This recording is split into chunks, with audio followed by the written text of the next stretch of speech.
Okay, so let's talk about graphs of equations and doing the point plotting.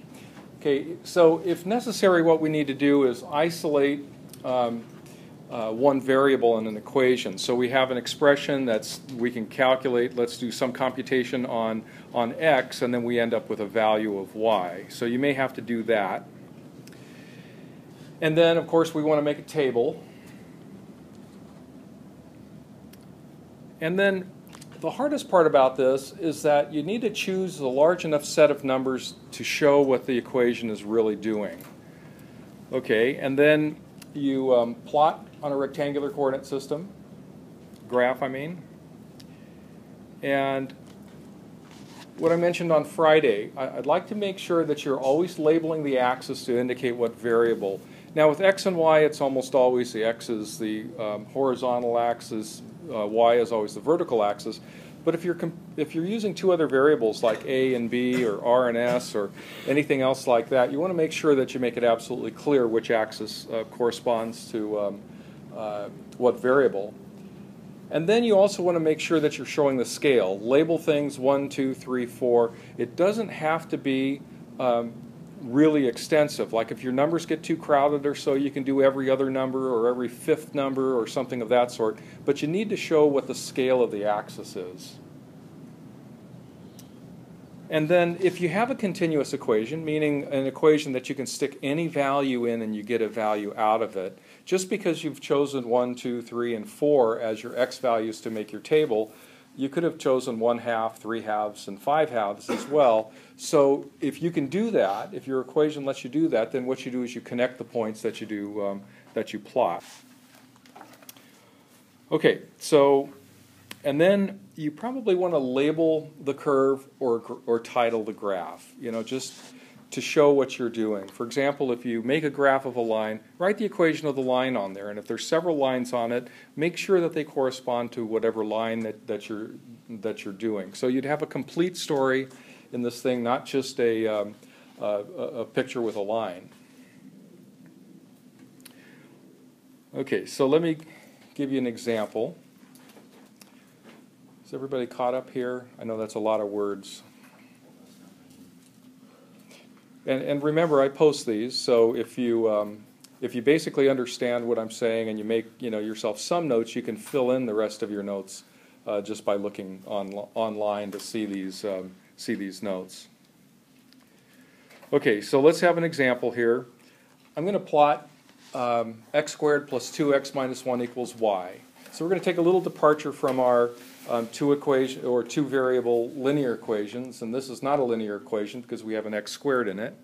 But just to show you all the steps, the first thing I'm going to do is I'm going to select a range of x's, and in this case I'm going -3 to 3, and I'm going to put x in that equation and calculate a y. So on the first one, when I have a -3, I'm going to say -3 squared is 9, plus 2 times -3 is -6 minus 1, and I'm going to get a 2 out of this. So you might have to do some side computations or something of that sort to keep track of your work, but basically you want to end up with a table like this.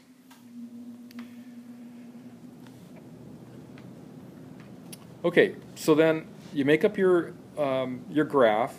Now one of the things that I'm going to do, since you'll be graphing, is I will post just a generic sheet of graph paper on Moodle. So you don't go out and buy some graph paper. You're not going to do enough graphing to justify a whole pack of paper. So anytime you need some graph paper, you can just print out the graph paper from Moodle and save yourself some money. For some reason, graph paper is really, really extraordinarily expensive. You know, I think it is. You know, you get 25 sheets for $5 or whatever they're charging these days. So you can get it off of Moodle. Okay, so here I have my axes. They're labeled with the scale and with the variable x and y. And now what I'm going to do is I'm going to put my points on there. And you can see when I added one at the very end, -4 and 7, just to give me this last point. But I have all my points, and I put all my points down. And so I'm going to try and draw a gentle curve through it. And there I get my equation. Now, this would serve either as a title or perhaps I wrote a title in here. See, I labeled my graph y equals x squared plus 2x minus 1.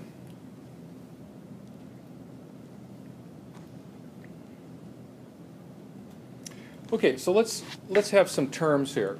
When it goes through the y-axis, we're going to call that the y-intercept. Okay, so the y-intercept is when x equals 0, what does y equal? And so on something like this, you can calculate it pretty readily because these first two terms drop out, and we get a negative 1 equals y. And so that's going to go through here. And of course, we found that from our table. When x equals 0, y equals negative 1. And then when it goes through the x-axis, we'll call those x-intercepts. And in this case, we have two x-intercepts. One that looks like it's somewhere between 0 and 1, and another one that is somewhere between negative 3 and negative 2. And we didn't calculate those on the table, and there is a way to calculate this, but we're not going to do it right now. We'll do this when we do quadratic equations.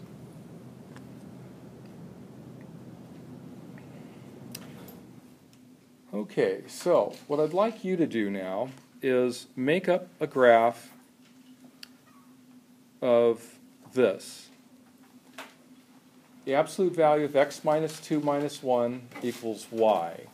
So make yourself that table of x and y values over a range of x values. Draw a scale. You know, you could probably do this in your notebooks without graph paper. This is not that complicated of a graph. And see what you get here. And I know this takes a couple minutes, so I'll give you a few minutes here. Okay, so now I want to look at slopes and graphs of linear functions. Yes. Sorry. Does it matter if it's in a parabola shape or a V shape? Well, yeah. Generally things that involve higher degrees, like x squared or x cubed and things of that sort, are curves. And when you have an absolute value, everything else is linear, you'll get a sharp corner. So you should have enough points to indicate that that is a straight line, that you really can't make a curve out of that without making some deviation around where it turns around. Okay? Okay, so let's look at slopes and graphs of linear equations now.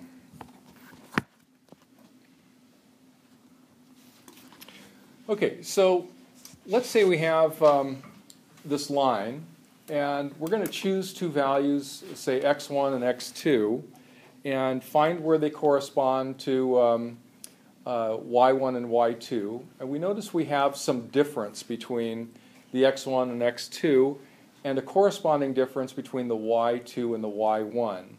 And so what this really illustrates is a numerical measure of the slope. So for however many units we go over to the left, we go up a certain amount of units to the, we go up a certain amount of units. So we're going to call this slope m, and we're going to have a numerical value for the slope.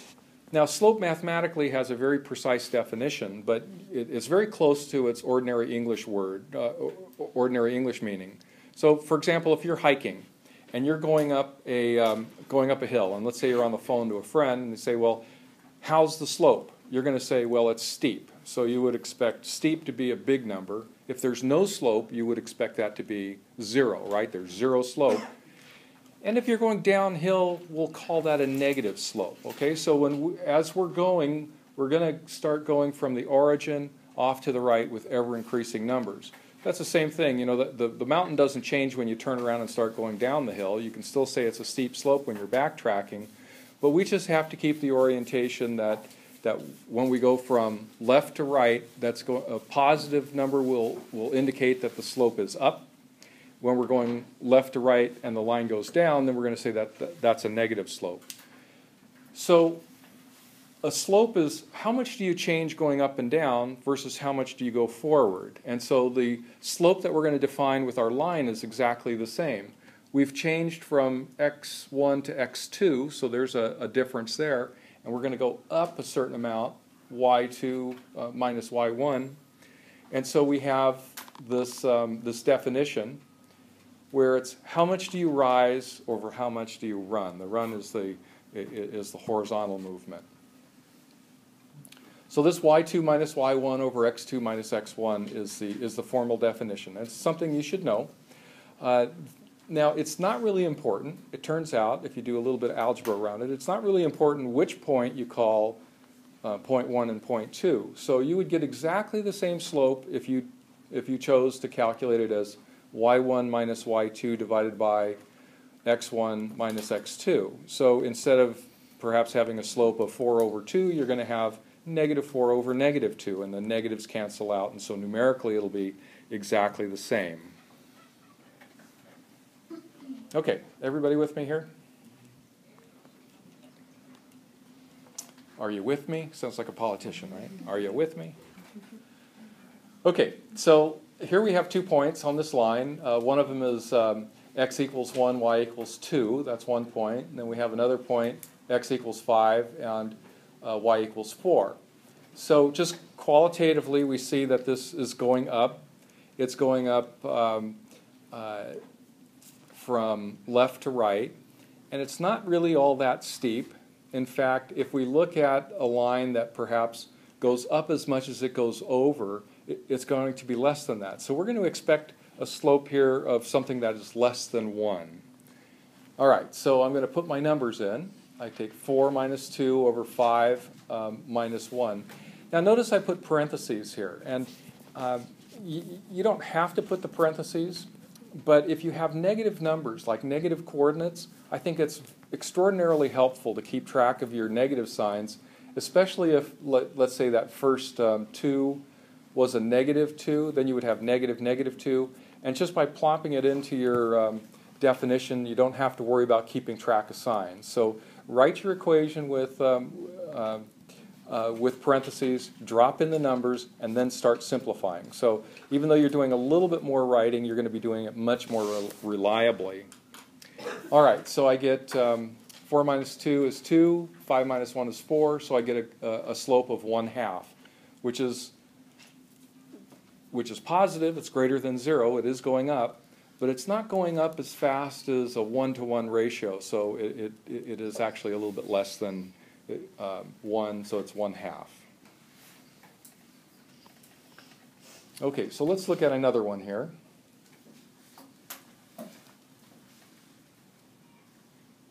Okay, so here I have a slope. Now this slope goes from right, or from left to right, it's going downwards, right? So it goes from lower values of x to higher values of x. It's going to take y and decrease those. So we're going to expect a negative slope. And so let me choose 2 points on here, negative 2 and 6, and then 2 and negative 4. And then I'm going to put it in my equation. Now notice I wrote it with parentheses, and I just dropped the numbers in. And I do that to make it easy on myself, that I don't have to keep track of what I'm doing so much as just I first write out my equation, drop all the numbers in. Now I can simplify with the negative signs.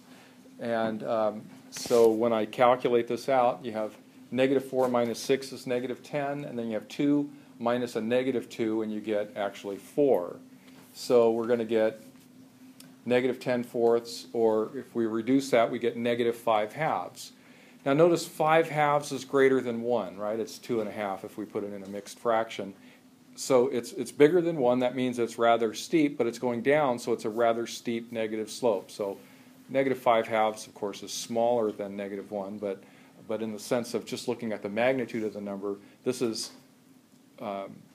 a fairly high slope going down. So you would expect the numerical value of it to be larger than 1, but a negative value.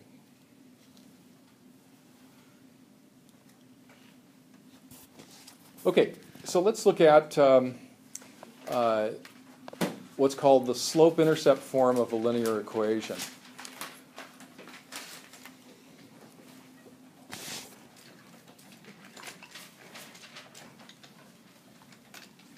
Okay, we're going to put this in this form. Y equals mx plus b.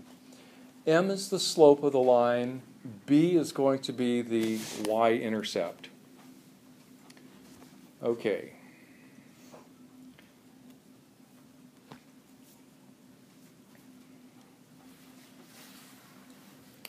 So the reason why I say that's going to be the y-intercept is that if we plug in a 0, regardless of the slope, we're going to have y equals b. And remember, when x equals 0, the value that y is where it's going to cross the y-axis, that's the y-intercept. So it's very easy with this form of the equation to read off what the intercept is. Now the slope will tell you how steep the line is. And so if you have a positive slope, y increases as x increases. If you have 0, no slope, y doesn't change. And if the slope is less than 0, then y decreases as x increases. Now we have this one case where y can be undefined. Now remember in our definition of slope of being the change in y divided by the change in x, if there's no change in x, we're dividing by 0, right? And so we'll get an undefined slope. And in this case, what we get then is a vertical line. And then when m equals 0, we get a horizontal line. I'll show some examples of these. But this is basically interpreting what the slope is telling you.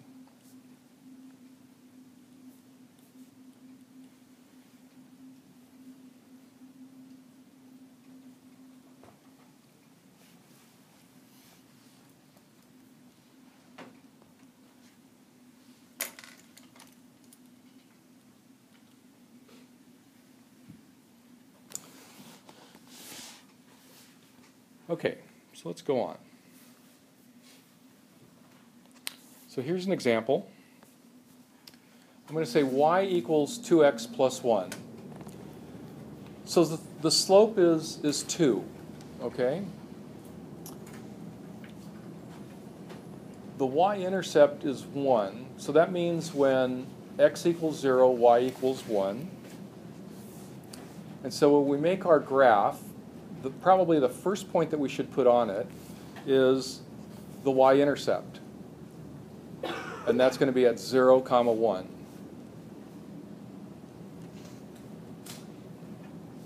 Now you know what the slope means. For every unit that we go to the right, we're going to go either up or down the number of units that the slope specifies. So even though the slope is 2, we can look at the slope as being 2 over 1. So that means for every 1 unit that y changes, or that x changes, y is going to change 2. And so we can actually just draw that up and connect the dots. Now with a line, 2 points is sufficient. You could take a ruler, if you're drawing this carefully, you could take a ruler and extend that both ways. Or what you can do is you can just keep on counting off the slope. Now you can also go backwards on this. So if you go back 1, you go down 2. So that would be the equivalent of saying a slope of negative 2 over negative 1, which is the same thing as 2 over 1. And so we get this nice line.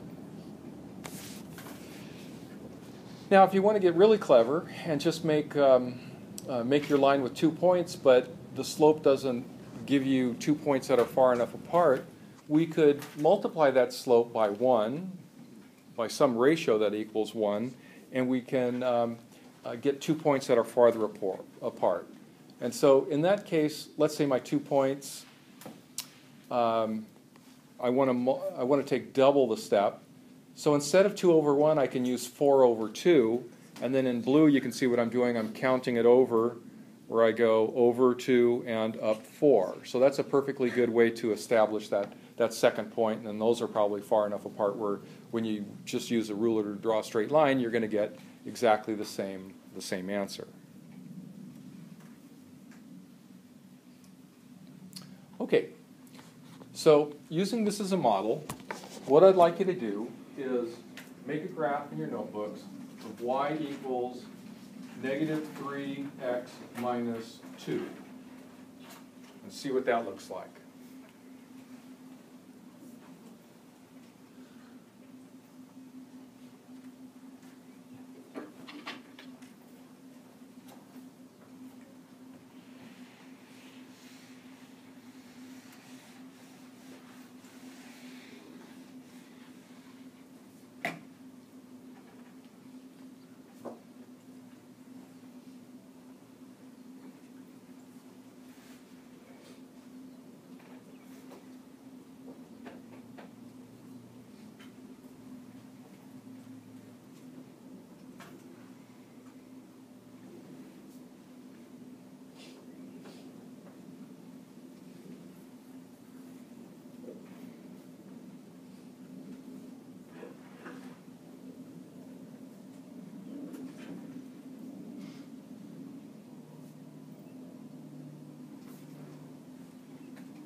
criticizing too heavily.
Okay, very good. But I think your sketch is getting the better of you because you have 1, 2, 3, which is proper here, but you want 1, 2, you will probably want 4,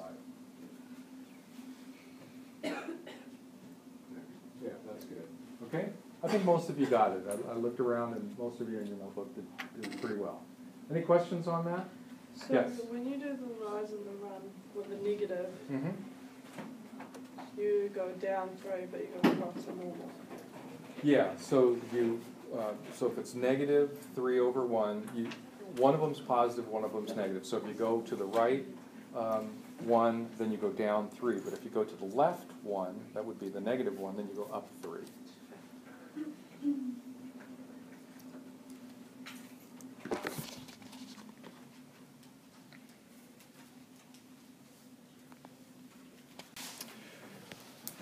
I want to talk a little bit more about slopes in the context of what the slope means for lines having different equations. Now here I drew a sketch of 2 lines, and these 2 lines are parallel. Okay, we all have an idea what parallel means. They don't intersect, right? They go along the same path. They never intersect, like 2 railroad tracks.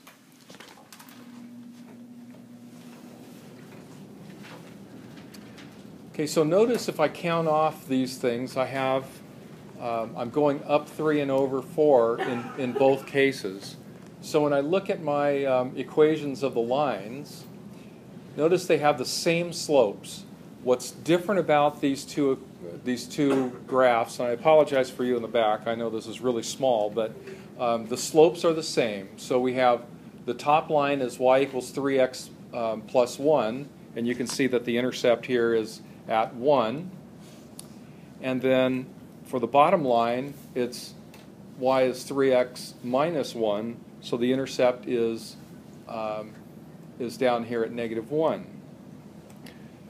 So parallel lines have the same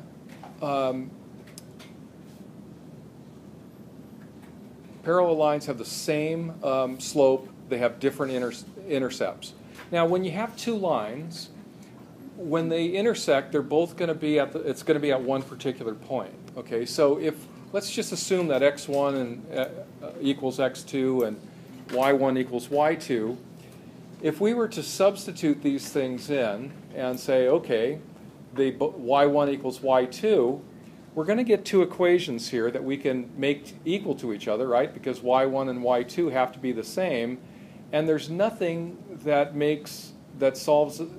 there's no solution to this equation where x1 equals x2, right? If we subtract 3/4 x from both sides, we get 1 equals negative 1, and that can't happen. So mathematically, we have no solution. We have no point where these two intersect.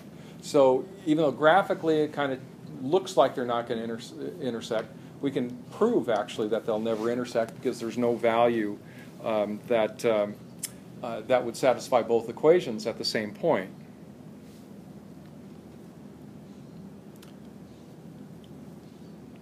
All right, so that's what to remember about parallel lines. They don't intersect.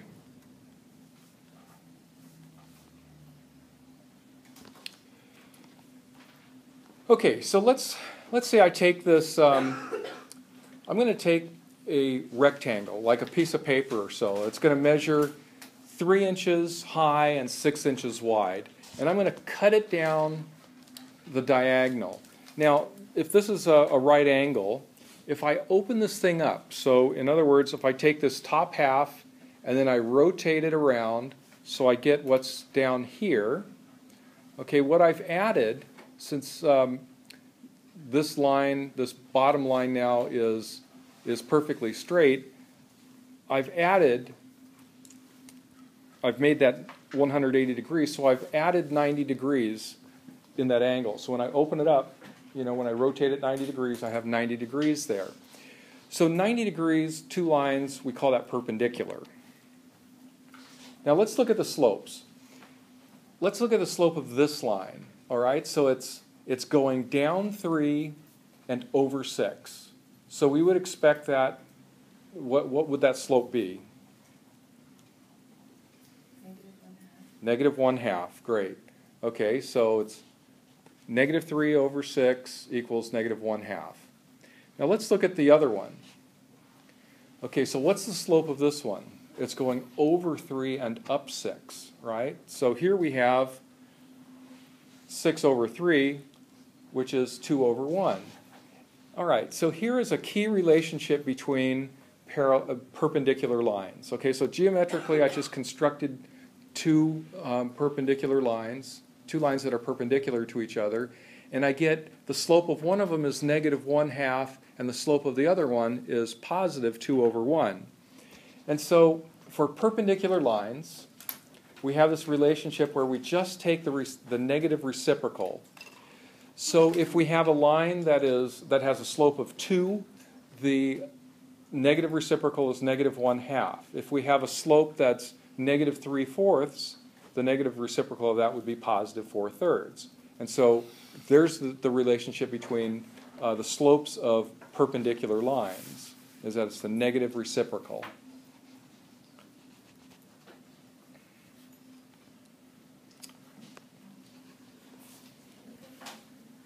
Did I go too fast?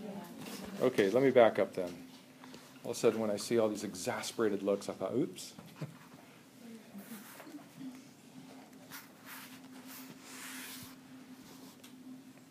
Now I know my diagram gets kind of busy there, but kind of envision that in your head, you know, when you're taking that piece of paper, cutting it diagonally, opening up 90 degrees, and you can see that the run of one is the rise of the other, and that the rise of one is the run of the other, but then you keep track of our convention around signs, and then you get this negative reciprocal.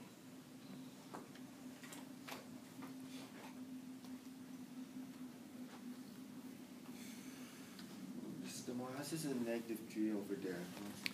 Because I'm going down 3. Oh. You see, here's my line. So I want to go down 3 and over 6.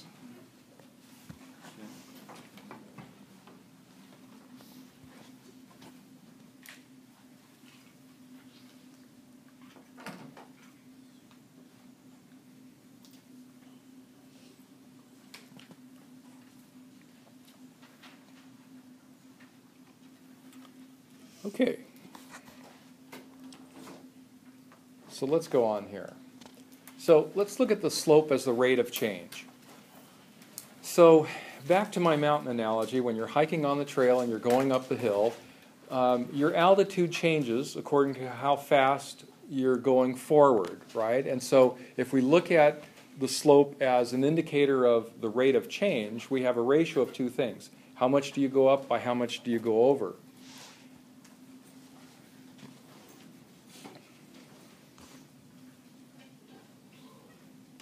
So think of this as that for every increase in B units, which is the x-axis, there's an increase of A units.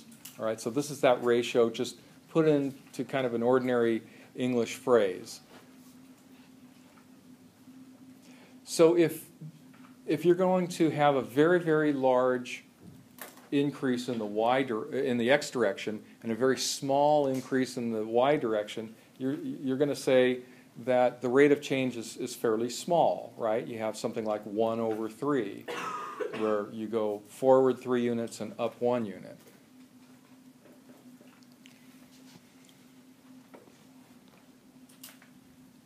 So probably the rate of change in terms of traveling speed is the easiest thing to think of.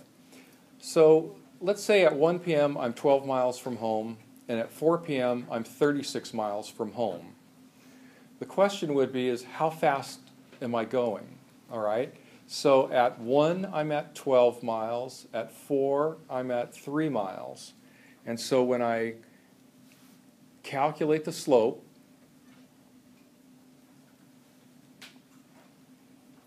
I take 36 minus 12 and divide it by 4 minus 1. I get 24 divided by 3, which is 8. And so I can say I'm traveling 8 miles per hour. So in 3 hours, I've traveled 24 miles.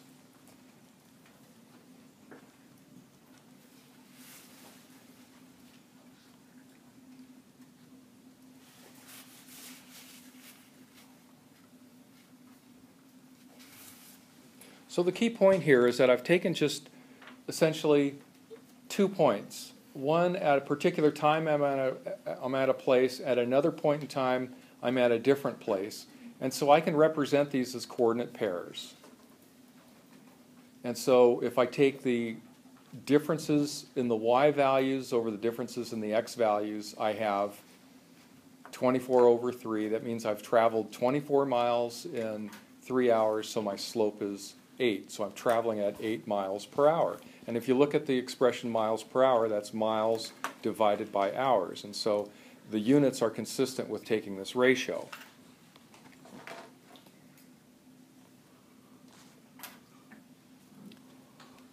Okay, so let's get into equations of lines now.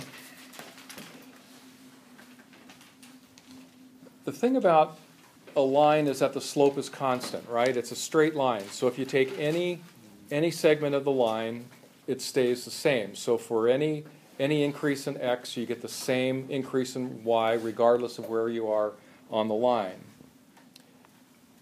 And so we have this slope.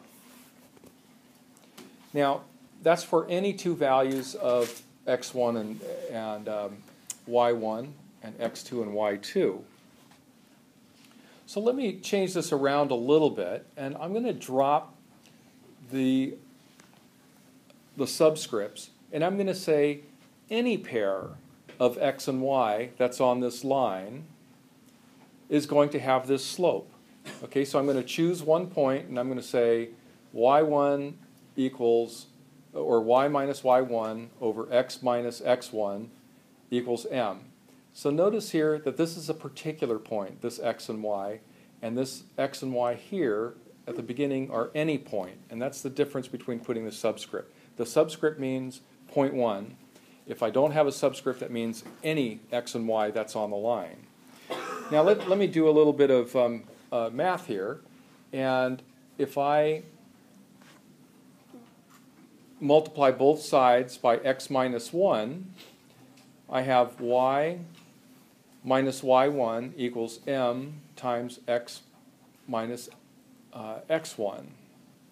Okay, so this is an equation of a line. It's in a slightly different form than we have that y equals mx plus b. But this is a really, really useful form of line, because think about what I can do with this now. If I have 2 points, I can calculate the slope, and then I take one of the points and the slope and put it in this, and I have a complete equation. So this is known as the point slope form of the line. I think I'm writing that next. Well, I'll write it on the board, but here's an example.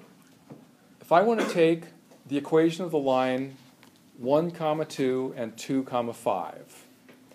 All right, so the first thing I'm going to do is I'm going to calculate my slope.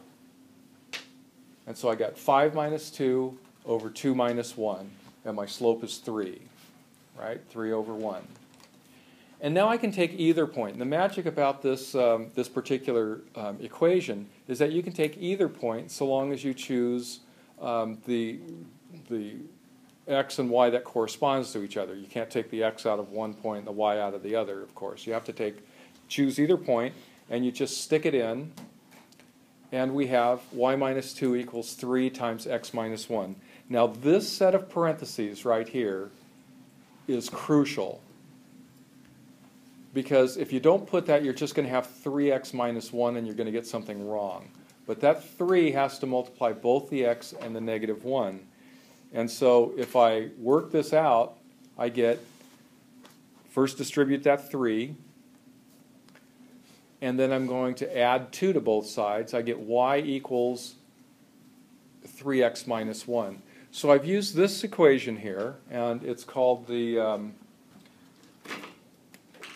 well, first, this is called the slope-intercept form.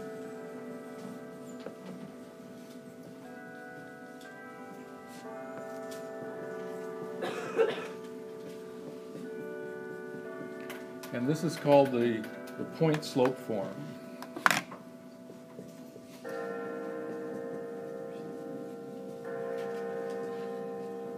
Now we usually don't leave equations in the point slope form because they're a little bit harder to interpret.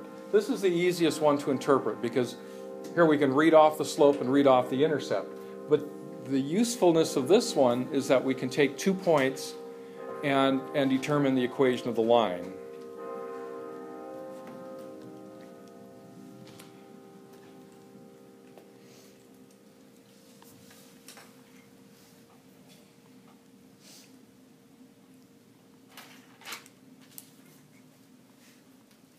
I guess just what I wrote on the board now is the point slope form is that. So you try and find the equation of the line that goes through these 2 points, and that'll wrap us up for the day. So why don't you try this? I'll give you a couple minutes and then show you the answer before we go.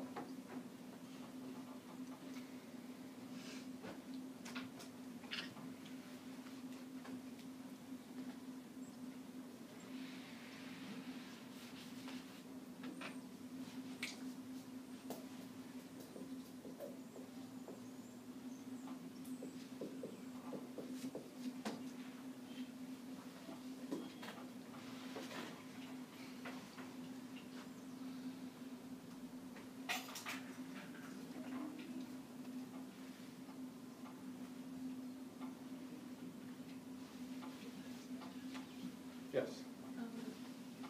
Doesn't say Phillips 0 minus 6 and 3 minus 6. Yeah, but you have negative 6 over negative 3, which makes sense.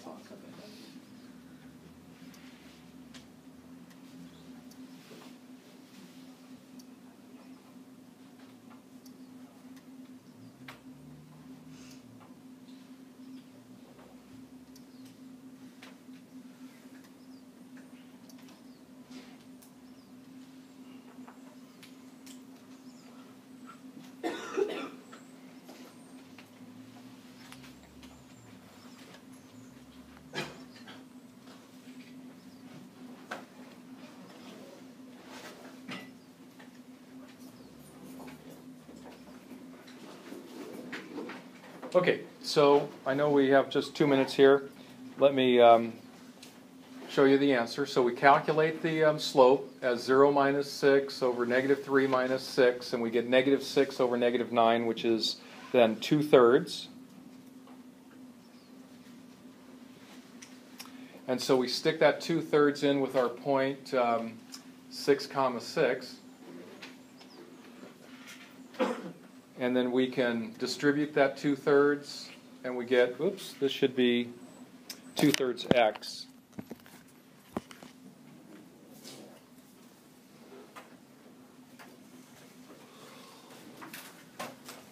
Plus 2.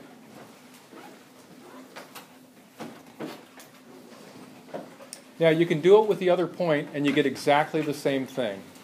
Now we'll review this again on Wednesday. You'll have some homework on it, but anyway, have a good day.